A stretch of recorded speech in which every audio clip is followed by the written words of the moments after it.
అలనాటి అమ్మమ్మ రుచులు, భారతమ్మ రుచులు, స్వచ్ఛమైన పొడులు, పచ్చళ్ళు. నమస్తే, వెల్కమ్ టు సుమన్ టీవీ. నేను మీ జాహ్నవి. ప్రస్తుతం trader and technical analyst Guruprasad గారు మనతో ఉన్నారు. స్టాక్ మార్కెట్స్ గురించి ఎప్పటికప్పుడు మనకి చెన్నై నుంచి ప్రతిరోజు కూడా డైలీ అప్డేట్స్ ఇస్తూనే ఉన్నారు కదా స్టాక్ మార్కెట్ గురించి గురుప్రసాద్ గారు. సో ఈరోజు డైరెక్ట్గా మనతో ఉన్నారు. సో గురుప్రసాద్ గారితో మాట్లాడేద్దాం. నమస్తే సార్. నమస్తే మేడం. సార్ ఎలా ఉన్నారు సార్? బాగున్నాను మేడం. ఓకే, మీరు ఎలా ఉన్నారు సార్? సూపర్ సార్, బాగున్నాం సార్. మరి రెగ్యులర్గా కూడా స్టాక్ మార్కెట్ గురించి అప్డేట్స్ ఇస్తూనే ఉన్నారు. మీరు లాస్ట్ టైం వచ్చినప్పుడు నిఫ్టీ గురించి 14,000 వరకు ఉంది, అది 18,000 అవుతుంది అని చెప్పారు. యాజ్ ఇట్ ఈజ్ అది మీరు చెప్పినట్టే 18,000కి చేరుకుంది. సో ఇప్పుడు నెక్స్ట్ అసలు నిఫ్టీ ఎంతవరకు అయ్యే అవకాశం ఉంది సార్? చాలా మంచి ప్రశ్న అడిగారు. సేమ్ లాస్ట్ టైం మన విష్ణు గారు కూడా సేమ్ కలిసినప్పుడు నేను చెప్పాను, it is a bull market అని చెప్పాను. ఎందుకంటే ఈ బుల్ మార్కెట్లో చాలామంది నన్ను అడిగిన ప్రశ్న ఫస్ట్ ఎక్కడికి వెళ్తుంది. నేను లాస్ట్ టైం 14,000 ఉన్నప్పుడు 18,000 ఖచ్చితంగా టార్గెట్ చెప్పాను. It is reached. ఇప్పుడు నెక్స్ట్ ఎక్కడికి వెళ్తుంది అని అంటున్నారు. అంటే ఈ బుల్ మార్కెట్లో ఎప్పుడు ఒక కరెక్షన్ అనేది జనరల్గా వస్తూ ఉంటుంది. ఈ కరెక్షన్స్ ఎప్పటికప్పుడు తీసుకొని మళ్ళీ ఒక ర్యాలీ అనేది స్టార్ట్ అయ్యి వెళ్తూనే ఉంటుంది. ఇప్పుడు అట్ ప్రజెంట్ మార్కెట్ వచ్చి 18,600 మార్కెట్ టచ్ అయింది. మళ్ళీ ఒక కరెక్షన్లో ఉంది. బట్ బుల్ మార్కెట్ ఇంకా ఎండ్ అవ్వలేదు. ఇప్పట్లో ఇది ఎండ్ అవ్వలేదు. ఒక కరెక్షన్ వస్తే it's a very very wonderful opportunity. ఇది మన ప్రేక్షకులకి ఒక బాటంలో స్టాక్స్ అన్నీ పిక్ చేయడం. ఇప్పుడు at present 20,000 next target. It is a confirm target ఉంది.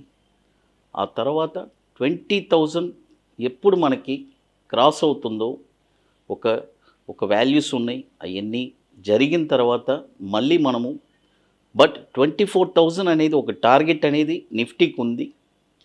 డెఫినెట్గా ఈ టార్గెట్ మనకి 2022లో డెఫినెట్గా ఈ టార్గెట్స్ రీచ్ అవుతున్నాయి. కాబట్టి మన ప్రేక్షకులు ఎప్పుడు మార్కెట్ కరెక్ట్ అయ్యేటప్పుడు భయపడాల్సిన పని లేదు. నేను అదే చెప్తున్నాను. ఎందుకంటే ఇప్పుడు జనరల్గా ఏం చేస్తున్నారంటే నిఫ్టీ ఒక 500 పాయింట్స్ 600 పాయింట్స్ కరెక్షన్ అయ్యేటప్పటికి మన ప్రేక్షకులంతా భయపడుతున్నారు. చూడండి, 14,000 నుంచి 18,000కి వచ్చింది అంటే 4,000 పాయింట్స్. కనీసం ఒక 1,500 పాయింట్స్ అయినా కరెక్ట్ అవ్వకుంటే ఎలా మళ్ళీ ర్యాలీ వెళ్తుంది? బట్ మన పీపుల్స్ అది ఒప్పుకోవట్లేదు. ఎందుకంటే ఎప్పుడు ర్యాలీ ఉండాలా, ఎప్పుడు డబ్బులు సంపాదిస్తూనే ఉండాలి అనే మైండ్ సెట్లో ఉన్నారు.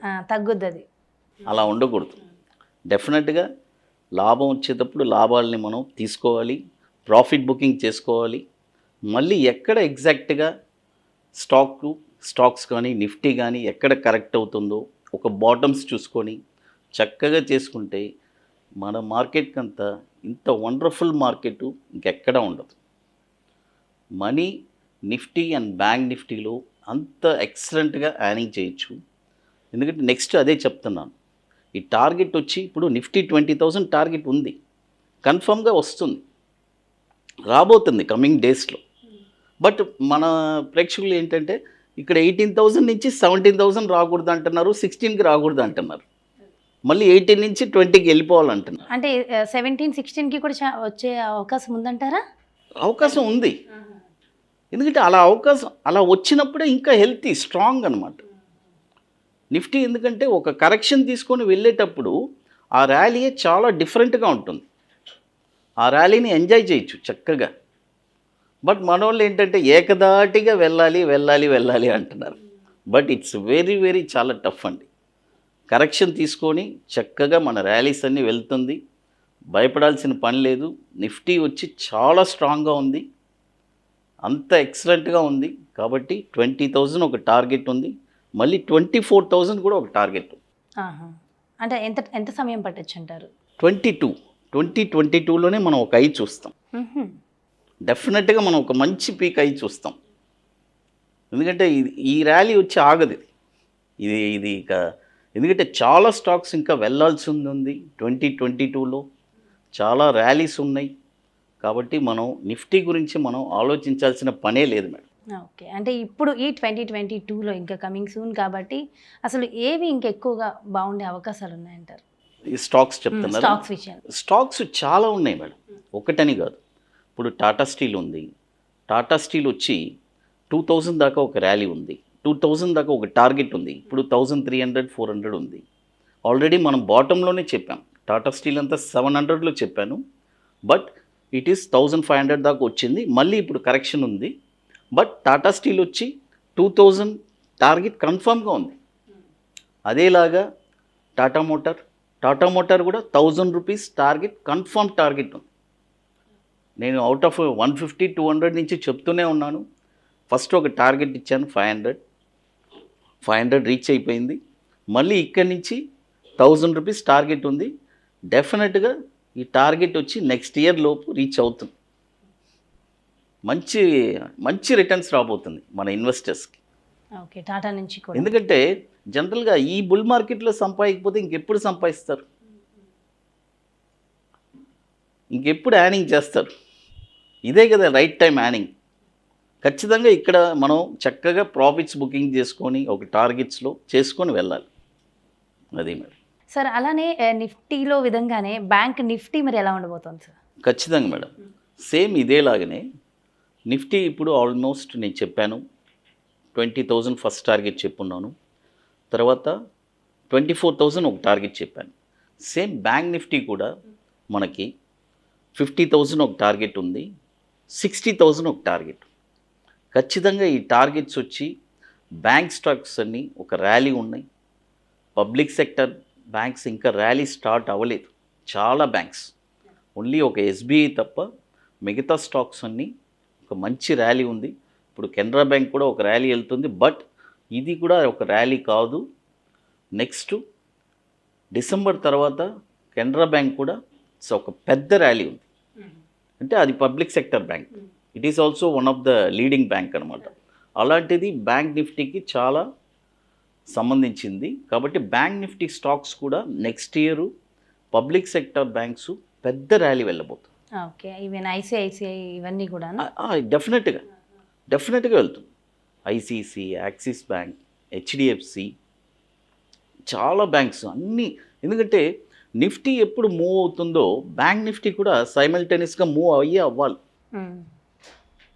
బట్ ఏంటంటే టైం పడుతుంది. ద టైం అనేది it's very very important. Nifty move అయ్యేటప్పుడు బ్యాంక్ స్టాక్స్ అన్నీ అలాగే ఉంటాయి.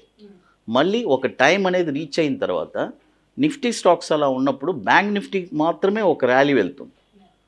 ఇది జనరల్గా జరిగేది, నా ఎక్స్పీరియన్స్లో చెప్తున్నాను. అది మేడం. సార్ ఫర్ ఎగ్జాంపుల్ ఇప్పుడు ఎంప్లాయీస్ ఉన్నారు కదా, పర్ మంత్ ఎంత ఇన్వెస్ట్ చేయొచ్చు స్టాక్ మార్కెట్ మీద? ఖచ్చితంగా మంచి క్వశ్చన్ అడిగారు.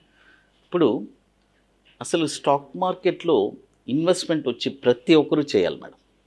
ఎంప్లాయీస్ అని కాదు, ఒక సెల్ఫ్ ఎంప్లాయ్మెంట్ కానీ ఎంప్లాయీస్ కానీ చాలామంది. ఎందుకంటున్నానంటే ఈ స్టాక్ మార్కెట్ బిజినెస్ వచ్చి మన ఇండియాలోనే చాలా ఇప్పుడే అవేర్నెస్ అనేది పెరిగింది.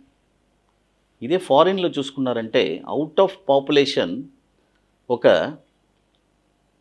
పాపులేషను ఎలా చెప్పాలంటే ఒక 100% పాపులేషన్లో మినిమం ఒక 40% పీపుల్ షేర్ మార్కెట్లో ఉన్నారు. అయితే బట్ ఇండియాలో చూడండి, ఓన్లీ అవుట్ ఆఫ్ 100%లో 2% పీపులే ఉన్నారు షేర్ మార్కెట్లో. అప్పుడు మీరు ఆలోచించండి కదా. అంటే అంటే చాలా తెలీదు, చాలా మందికి తెలియదు సార్. బట్ ఇప్పుడు జనరేషన్ మారింది. ఇప్పుడు ఆ 2% అనేది 4%గా మారింది, తెలుసుకుంటున్నారు ఖచ్చితంగా.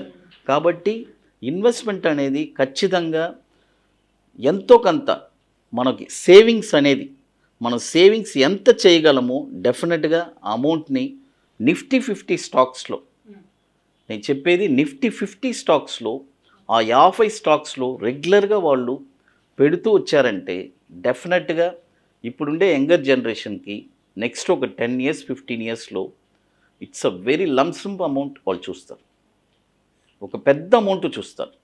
స్లోగా జస్ట్ మంత్లీ ఒక 10,000 అలా అంటే నేను అనేది ఒక 10,000 శాలరీ వాళ్ళు ఒక 2,000 కూడా పెట్టచ్చు. ప్రపోర్షనట్గా అలా మనం డివైడ్ చేసుకోవాలి. ఇప్పుడు 1 lakh శాలరీ ఉండేవాళ్ళు 20,000 మంత్లీ స్టాక్స్లో సేవింగ్స్ పెట్టండి.